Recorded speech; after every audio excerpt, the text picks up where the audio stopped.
Received a job offer on the dark web. I now know why people go missing. I'd never been on the dark web before, and I didn't expect to be involved in it until I saw a strange advertisement while looking for jobs online. High-paying jobs for hire. This isn't just your normal 9-to-5 job. In desperation for a new job, and after searching about 20 pages of Google, I clicked on the shady ad. Slowly, new website loads, with multiple links to different jobs with different descriptions. Deep web jobs. House sitting.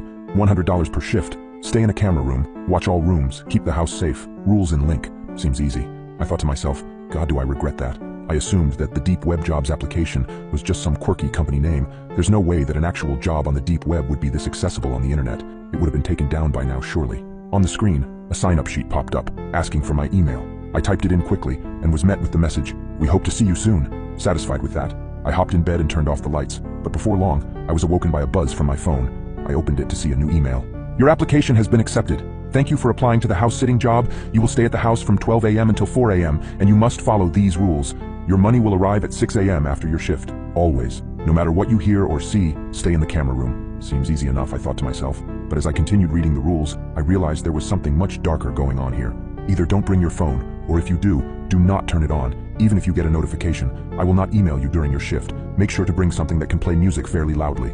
You must arrive at exactly 12. From 1 to 2 a.m. watch the cameras. If you see a man in the living room watching TV, turn that camera off until you hear the TV turn off from downstairs. Ignore any sounds you hear around the house. If you feel anything touch you, stop moving and close your eyes until the feeling goes away. What the hell? Something was really off about this job, but I assumed maybe it was some kind of test or psychological experiment, so I kept reading. The rest of the rules just continued giving more specifics of when to check cameras and open blinds. A bit strange, I thought, but it must have been for a reason, so I didn't question it. I continued reading. From 2 until 3, open the blinds in the camera room. If you hear a voice from the window, do not look at them. If this happens, press the button on your desk and hold it until the woman leaves. After 4 a.m., you may leave the house. Your shift starts tomorrow night at 471 Pedersen Drive. Sincerely, Mr. Salazar. I must have read that email 10 times over, thinking this was a prank or something. No way do I actually have to follow these crazy rules. I put my phone back down to charge and went to sleep, still confused by that email. All I could do the next day was think about what that email said. Man in the living room, woman in the kitchen, conversation with a person in the window. It all seemed too crazy to be true, but I couldn't help but to find myself 15 minutes before 12 with an old iPod in my pocket standing at the address. I entered the house. It had a sort of old but still livable vibe to it. The house was dusty, but the kitchen and living room were spotless. I made my way upstairs, and at the end of a long hallway stood the camera room. It was barren and small, with nothing but a chair, a camera monitor, and a couple windows in it. I sat down in the chair. Man, I hope this is worth it. It wasn't. Looking at the computer's clock, it was 12:03, and for the next hour, everything seemed fine. This job was going to be a breeze. I kept the list of rules on me at all times, making sure not to break them.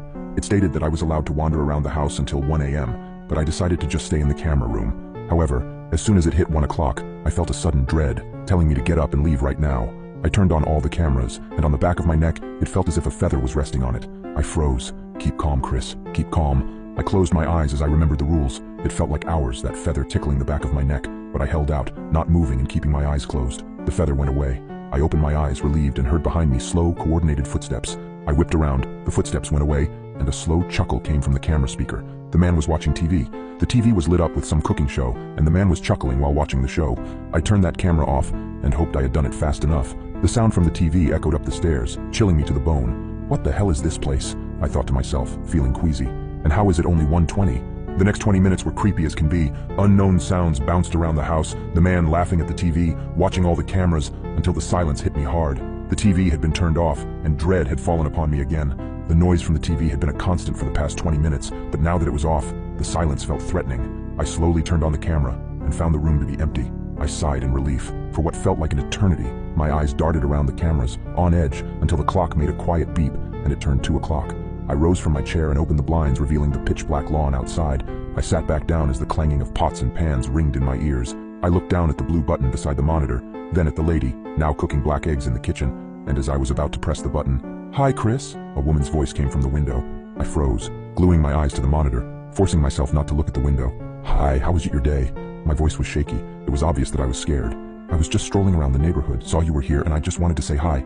The window she was talking to me through was high enough up the ground to need a large ladder to get to. "How was your day?" "My day was fine, thanks." The woman in the kitchen started to get louder. "Okay, well I have to go. It was nice to meet you." "It was nice to meet you too. Bye." I wanted to get up. I wanted to just close the blinds and never hear her voice again, but something just told me that I should not get up. "Wow, you're a smart one. I thought that would get you. Maybe next time. Goodbye." I waited a few seconds. The last thing I wanted to see was the face of that lady talking to me, so I waited until I was sure she wasn't there anymore, then closed the blinds. Once that ordeal was over, I realized that the lady in the kitchen was gone, even though I never pressed the button. Oh no, oh no, no, no. I thought I had broken one of the rules and it was only 2:30. Now I'm sitting under the desk typing this out on my iPod, and there is a lady with a ragged apron on, walking in circles around the room. I'm scared to make any noise. So please, if you see an ad for dark web jobs, don't click it.